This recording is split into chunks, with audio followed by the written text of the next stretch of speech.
You want to calm your mind? Well, of course, meditation would be your first option. You probably got the suggestion from one of your friends, or some YouTuber, who said that, oh, well, if you start to meditate, you will reset your brain, you will get more calm. And that's true, you will get more calm. And you will find more focus in your life as well. But I think that we need to start off at the right end point, right? Because that's the goal. We want to come to an end point. We want to come to the goal now, right? That's why we exercise. That's why we meditate. That's why we work. We want to go to the end goal now. So we put ourselves in situation that makes us get closer and closer and closer to this goal. Financial freedom, whatever it may be. And your goal is to have a state of mind which is tranquility, balance, harmony. But as I've said, you're in the wrong endpoint. Your mind is stressed. But how is your body then? If your mind is stressed, don't you think that your body in some way respond to the way your mind is? And your body will then in turn determine how your state of being will be inside of your brain, inside of your mind. If you're fat, your mindset is that of a fat person. So in order for us to get the mindset of a healthy, clean mind, we need to start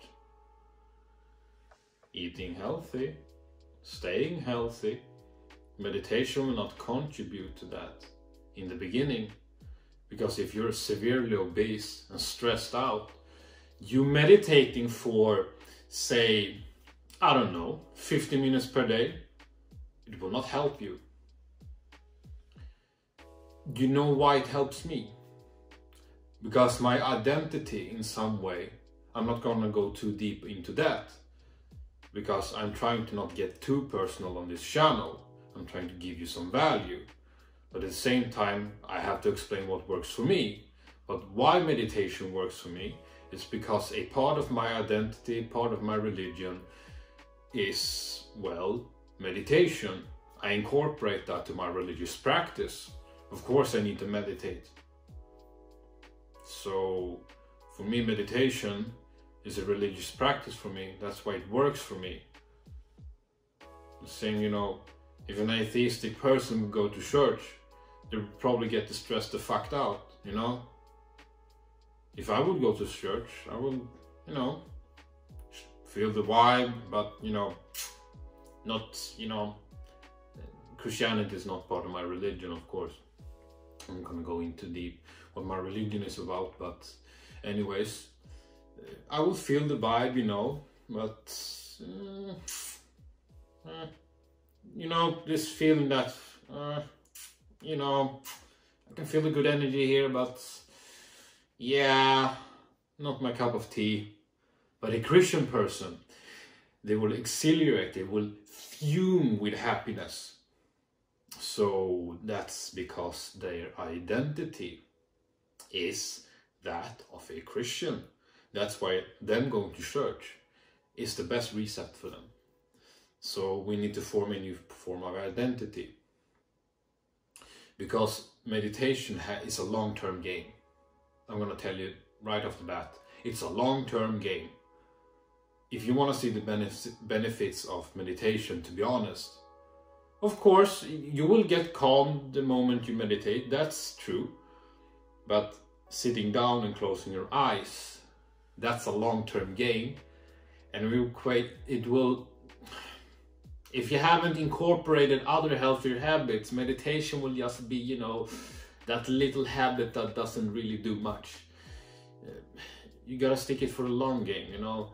It will take probably several months. I mean, to be honest, years. Perhaps years.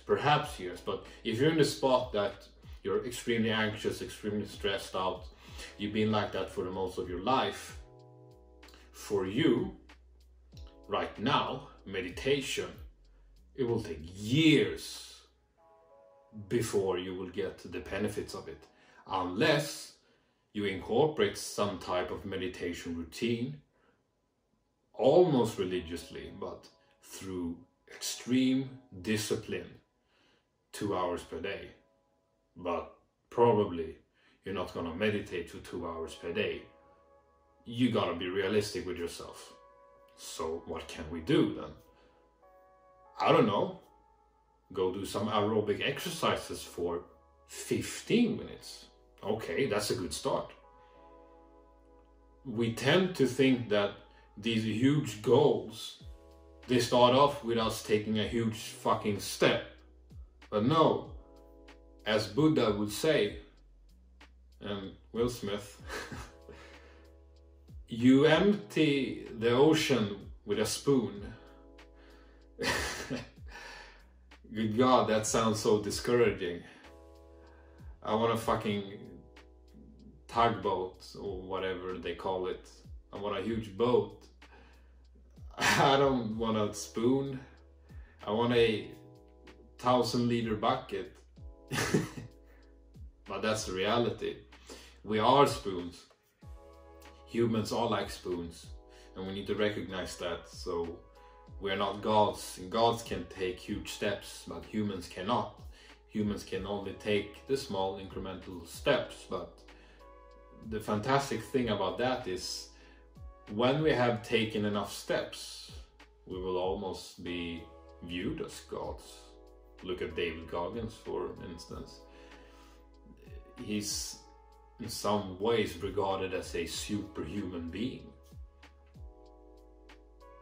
It's not because, you know, he had some abilities or some special power.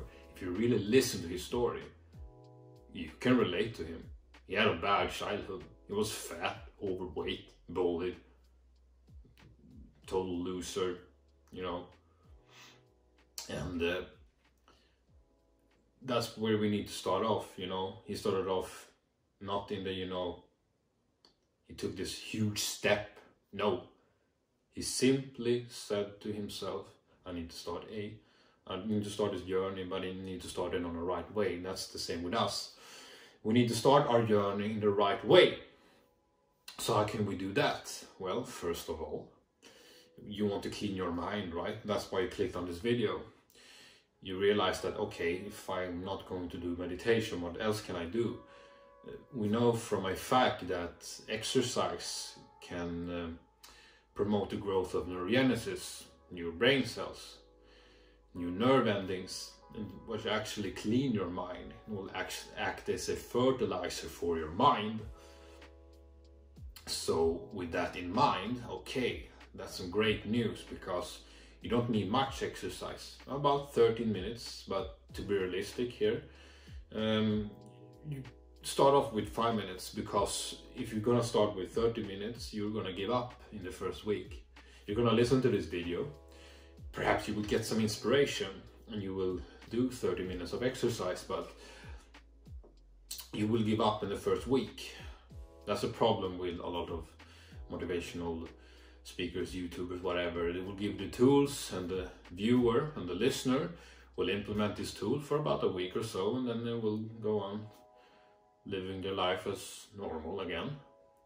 So we need to start in the baby steps, barely crawling. You need to crawl, but you need to crawl, baby. So start off with a extremely simple thing. Right now, 5 minutes, exercise, get your pulse up. That's all you need to do. That's all you need to do. You do that for the next 90 days.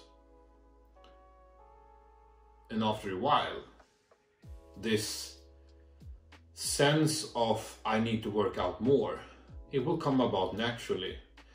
Because if we're gonna pull the thoughts I had earlier on identity, you will appreciate a little bit more. You appreciate exercise a little bit more, because your identities revolve around this.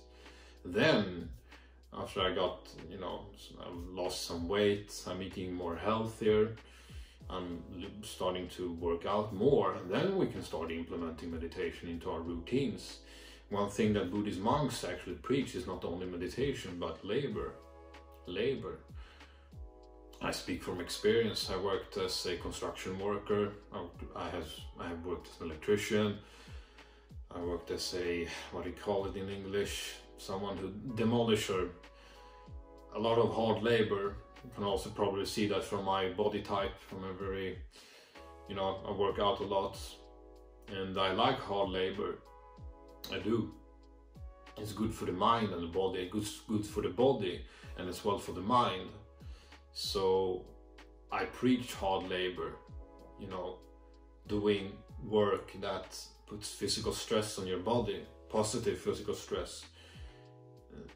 You need to implement that sort of routine first. That's, as I've said, what Buddhist monks preach.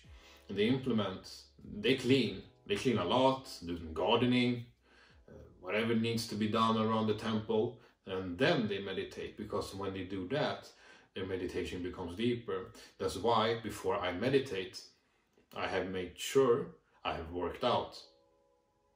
My morning meditations is, first I jog, I take a run, then I meditate. I've tried doing the opposite, and I've noticed some weird differences, some weird effects because of this. My meditation becomes slower, a little more unfocused, because your body needs movement. It just feels good to move, man. Probably heard that quote before. So, to wrap this one up, move before you meditate. Say this once again. Make sure you move your body before you meditate. Thanks for watching. Hit the subscribe button, like this video if you liked it, dislike it if you disliked it. Hit the bell notification if you want to see more, putting up content daily here. And yeah, stay great.